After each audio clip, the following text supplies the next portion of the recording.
For over a decade, the Chinese Communist Party has been butchering thousands of prisoners of conscience for their organs, one of the most horrific genocides in modern history. Doctors schedule an exact day that foreign patients get an organ, whereas in the US, it usually takes around 2 years to find a match.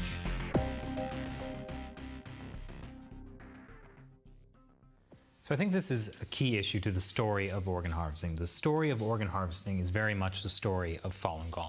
1999, it becomes the most controversial hot-button issue in China. What was Falun Gong before 1999 and what happened after? Before 1999, the Chinese government actually actively promoted Falun Gong as this way to improve health. It's part of the Qigong movement. At that time, it's not just Falun Gong. There are hundreds of other Qigong movements that emerged. And they were promoting it in state media? They were promoting it not only in state media, they also give a word to Falun Gong for improving the health, the general state of the population. Falun Gong is more than just the practice that's beneficial to the health. It also has a spiritual side. That is, there are 3 principles: truthfulness, compassion, and tolerance. And these Falun Gong practitioners are encouraged to use these 3 principles to judge their daily action, their daily decisions. And because of that, they sort of rely on their own conscience and their own judgment.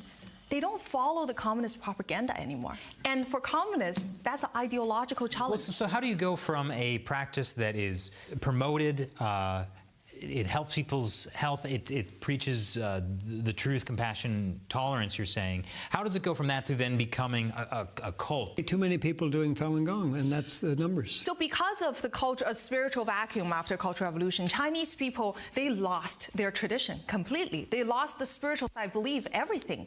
And when Qigong exercise emerged, especially in Falun Gong, it became extremely popular. In the course of 7 years, there was 70 million to 100 million people practicing Falun Gong in China. The actual number, we don't know. It might be much higher than that.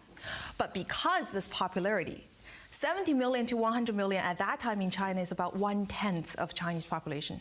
If the Communist Party is going to persecute 1/10 of Chinese people, 1 out of 10 Chinese people, they need to turn the public opinion around. For people like us who live in the South, maybe some of us have never heard of Falun Gong before because we're not really tuned into that Qigong yoga movement thing anyway.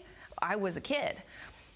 That persecution, that propaganda on TV every day, in every level of media, really did the damage. And when the Western world first got to know Falun Gong, it was after the persecution started. I think we have to put this in the context of intolerance generally. I mean, if you wouldn't ask, what is it about Christianity that makes ISIS goes after Christians or any of the other examples of religious intolerance? David, you can think that way, but that's not the way I thought about it. One of my main purposes in my book was to go out and actually find out what this was about, because that was not a satisfactory answer to me, to just say, well, maybe they're a cult, maybe they're not, and who knows, but they shouldn't be persecuted. No, I felt this is important to establish what this group is. And I mean, there's a simple definition that people can test for themselves and doesn't require some expert coming out and saying, well, this is the definition of a cult and this is how it works. It's like, that's very vague stuff. My parents were psychologists, trust me. This isn't an exact science. What we found, though, is real cults have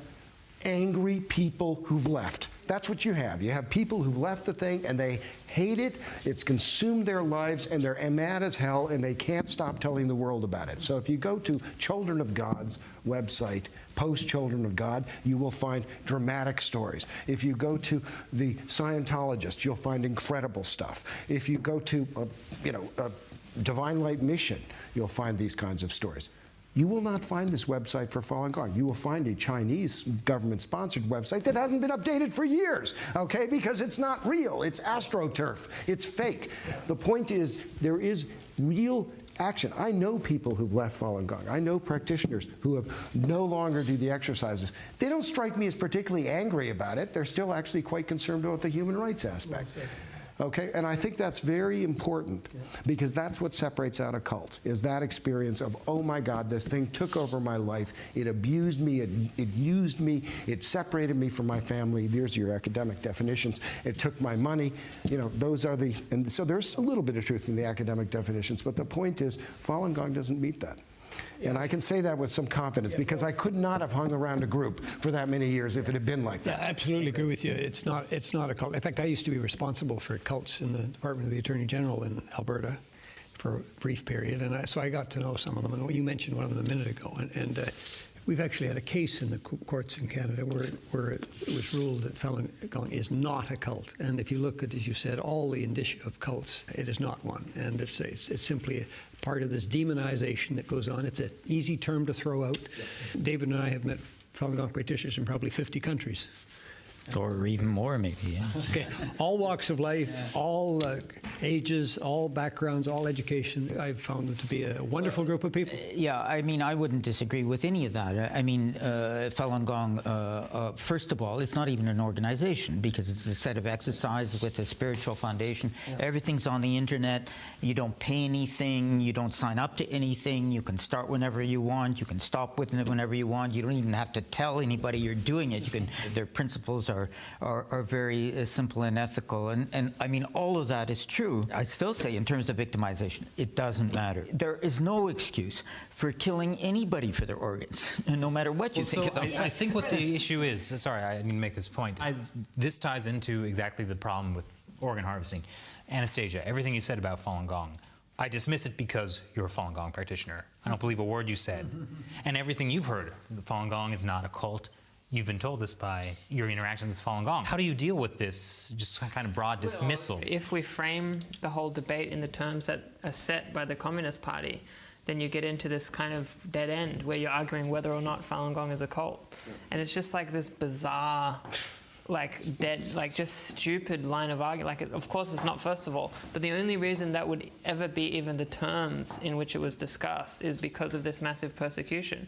And the biggest thing that persecution did was turn something that wasn't even necessarily defined. And so it turned it into this disparate thing that you do into like a group. See, Jews are very familiar with this, okay? You know, I'm half Jewish, and David Matus is a Jew, and I think we're very familiar with this because all the years that we've been alive, we've gone to at least other countries or something, and people have said, yeah, you know, that Holocaust thing, you know, you guys must have done something. So, but this is true. So we're very used to this idea that people say, well, you know, that bad thing that happened to you, you kind of brought it on yourselves maybe a little bit. You know, I'm involved in human rights generally, and I see sometimes the instrumentalization of human rights accusations, and sometimes political opposition will accuse their opponents of human rights violations which are not real as a way of making a political point. So, I mean, one has to evaluate a human rights accusation and look at the evidence. And you're right, we can't just trust somebody, whether Falun Gong or not, simply because they say it. And I wouldn't dismiss somebody because they're Falun Gong. I wouldn't trust them because they're Falun Gong either.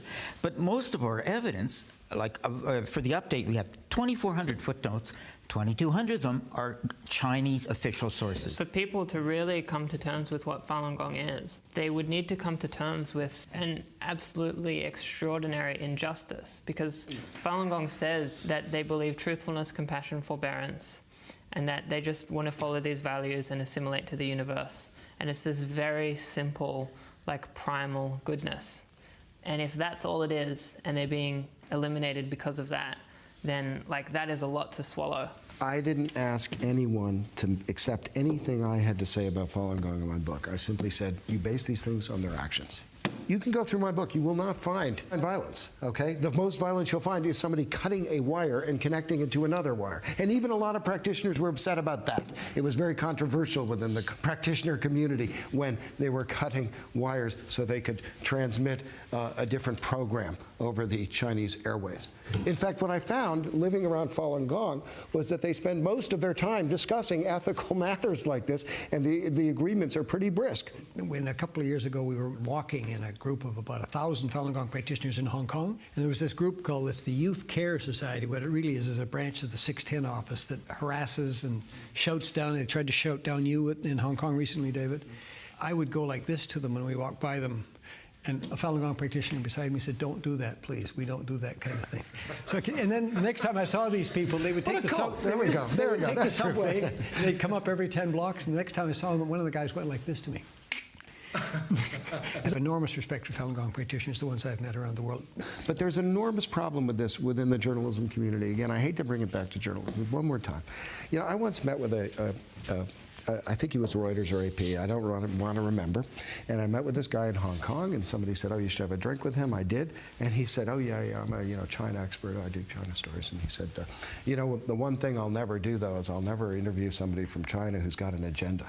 Ooh. And I was like, how do you do stories? What do? Do you just exchange pleasantries? I mean, nobody coming out of China has a grudge or an agenda or an idea. It's just a standard we would never hold our own society to. I'd like to follow up a bit on what Matt says. I think part of the problem we're faced with is that accepting Falun Gong for what it is means accepting the persecution for what it is. People are hesitant to admit that for a number of different reasons. I mean, it impacts their interaction, the economics, and it's just the horror of what's happening. It has no place in our world. We don't have good and evil anymore. We have interests. We have competing interests. Yeah. Falun Gong defies that. And the victimization of Falun Gong defies that too. There is obviously no justification for what's happening, and admitting that it's happening is admitting something that people have difficulty even imagining that it's happening. If you look what's happening in China with the Catholic Church, the Communist Party appoints bishops, and with the Buddhism, they've got their own Panchen Lama, and Islam, they have their own imams, but they can't do that with Falun Gong. And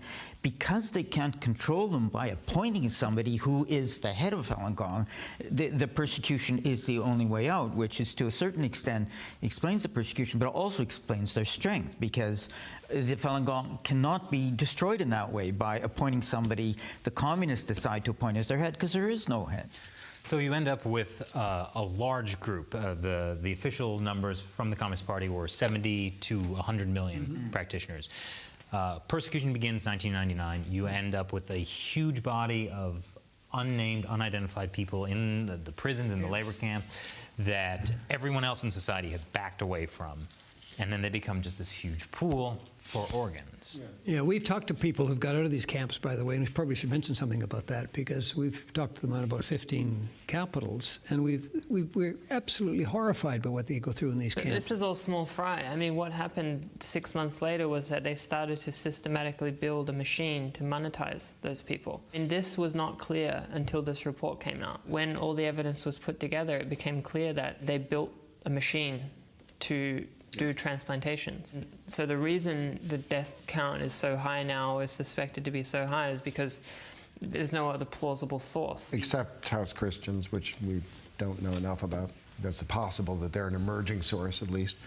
But look, I was always estimating at least 500,000 to 1 million Falun Gong in detention at any given time. And every time I've sort of thought, well, you know what, this has got to be fading. New evidence comes out and shows that I'm wrong.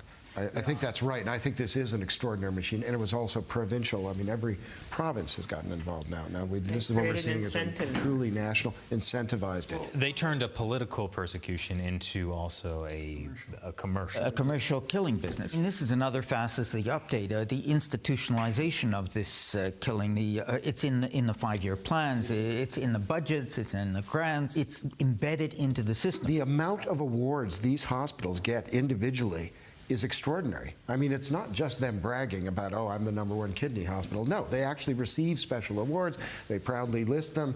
They're competing for them. Matt, you had a point? Hospitals were rated for their advancedness on how many how many transplants they did. And it was a criteria for judging like how good a hospital is. So it was completely built into the system. Anastasia? Do the Chinese archive all these materials? They wipe them out the minute we look at them, then usually after we archive them. I have a strong belief that they do not actually archive these materials, that they're incredibly careless about them, that they wipe them out all the time. But they're also careless about them, fortunately, in a good way as well. They tend to throw them in the trash and then not delete the trash, if you follow me. It's something we've all done on a computer. A lot of the mistakes are very elemental. Well, the bottom line is we have no idea what their internal accounting mechanism is. Not exactly. We honestly don't know whether this was a centralized campaign to eliminate Falun Gong, or if it was simply creating the incentives and letting it rip. I think both actually can be going on at the same time. If the question is, will you ever find a kind of master plan, something labeled the final solution for Falun Gong? No, I doubt that document will ever emerge. And if it existed, it's probably gone. So what we have here is a massive persecution. Organ harvesting, which we may never know the full scope of, is still but one aspect of this persecution of this group. research wasn't done to the same degree with their campaign of thought reform against Falun Gong, but it was similar in that an industry was created. Like there were specialist academics in how you brainwash Falun Gong practitioners effectively. They had like book series, and then they would be distributed to prisons. They had like experts in this. They had training programs for this. They had prisons medals. got awards and so forth. Again, they were ranked and they got awards, and prisons boasted about being the #1 at transformation. We do have a better idea of what other victimization is going on, because the other victimization, a lot of the victims survive and they can talk about it, and about the torture and about the forced labor and the sleep deprivation and so on. But obviously with killing for their organs, they don't survive. So we don't have the same access to information.